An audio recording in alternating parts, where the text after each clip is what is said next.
Hey guys, welcome to another tutorial video. My name is Precious, aka Preshbits, and today we'll be going over compression, what it is and how it can be achieved in FL Studio. Don't forget to turn on the notification button and subscribe. So compression is used to bring about consistency in the volume of sounds. For example, when you're recording, there are times when you move away from the mic and there are times when you move closer to the mic. This causes some part of your recording to be louder or lower than other parts. This inconsistency will be captured in your recording. So what compression does is that it helps to level out these inconsistencies by bringing down the loudest parts and raising up the lowest parts. Let's capture it in an example. So guys, I'll be using a limiter which can also play the role of a compressor, and I love it so much because it gives you a visual representation of what you're doing, so you can actually judge with both your eyes and your ears. So let's go over to the compression mode. On this mode, we have the gain knob, threshold knob, ratio knob, attack knob, release knob, and even knee knob. But I'm pretty much okay with the first 5 knobs because they can give me my desired result. So let's go over to the threshold knob, which is this. The threshold knob is used to set the point at which compression sets in. For example, let's say we set the threshold to be minus 17 dB. What we are telling or instructing the compressor to do is that any volume above minus 17 dB should be compressed. So let's go over to the ratio knob, which is this. The ratio knob is used to determine or to control how gently or how aggressively the compressor should act on the sound. So therefore, higher ratios such as ratio 6:1, 7:1, even 8:1 cause the compressor to react aggressively to control the dynamic of the sound, and it will drastically reduce this difference in volume between the loudest and lowest sound. Higher ratios tend to sound more processed and unnatural, while lower ratios such as ratio 2:1, 3:1, even 4:1, they cause the compressor to react gently to control the sound dynamics. It will preserve the sound natural peaks and valleys, causing it to sound more natural. Then at very high ratios such as ratio 10:1, the compressor can never ever allow sound to get louder than the threshold. This form of compression is called brick wall limiting. That is at ratio 10:1. So let's go over an example. So for example, if we set the threshold to be 2:1, it means that for every 2 dB above the threshold, 1 dB should be let through. So for example, if 12 dB of sound goes above the threshold, it is compressed and 11 dB goes through. If 13 dB of sound goes above the threshold, it is compressed and 12 dB goes through, and just like that. And if we have other higher ratios such as, let's say, ratio 4:1,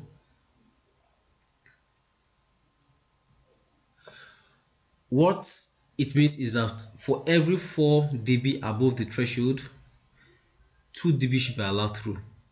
So for example, if 12 dB goes above the threshold, it is compressed and 10 dB goes through instead. If 13 dB goes above the threshold, it is compressed and 11 dB goes through instead. So let's capture it in a demonstration.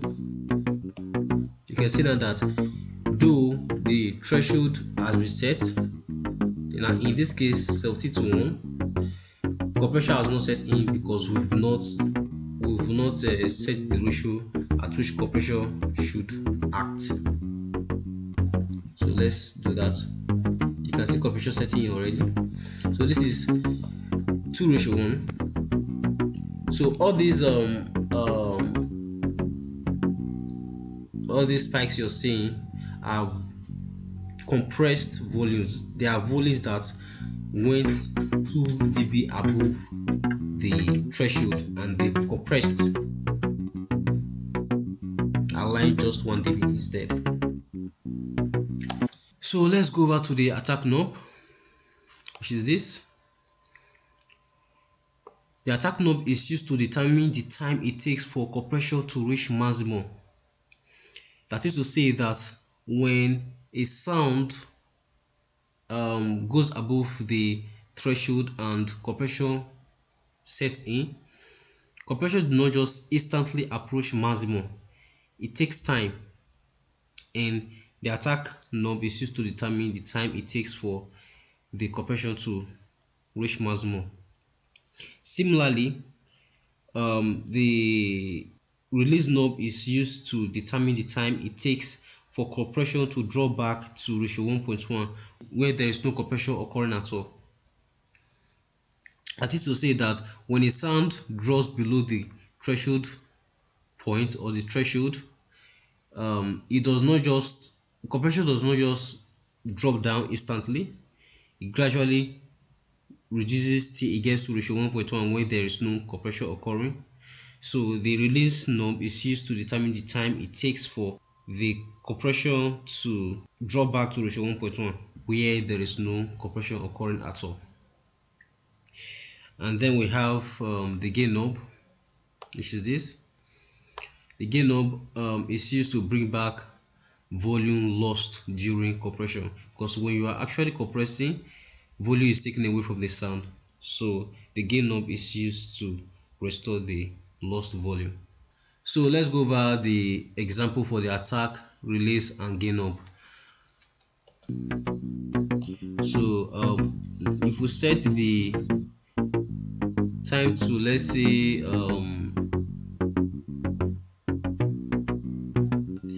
3.09 milliseconds, what we are instructing the compressor to do is that it should take 3.09 milliseconds for compression to reach maximum. Similarly, if we take this release knob to, let's say 90.21 milliseconds, what we are instructing the compressor to do is that when the volume falls below, or when the sound falls below the threshold, it should take 90.21 milliseconds for the compression to drop down to ratio 1.1 where no compression is occurring at all. And then the gain knob, we already know, is used to bring back or restore lost volume.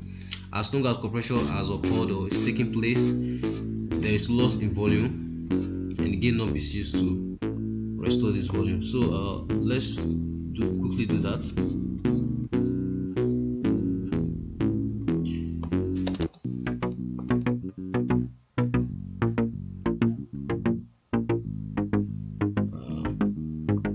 Okay, that does it. If we bypass the compressor and we can compare the sound volume to check and see if it sounds the same. Okay, you can see, you can hear for yourself. One more thing, if the attack knob is taken all the way down and the release knob is also adjusted all the way down, it's going to cause quick compression and quick release. This will cause your audio to sound really unnatural, so it is not advisable. So guys, that was how you can achieve compression in FL Studio, and if you understand the concept very well, you can apply it to any other DAW and any other compression plugin. Make sure to click on the subscribe button and also to hit the notification button because I'll be posting weekly contents. See you soon.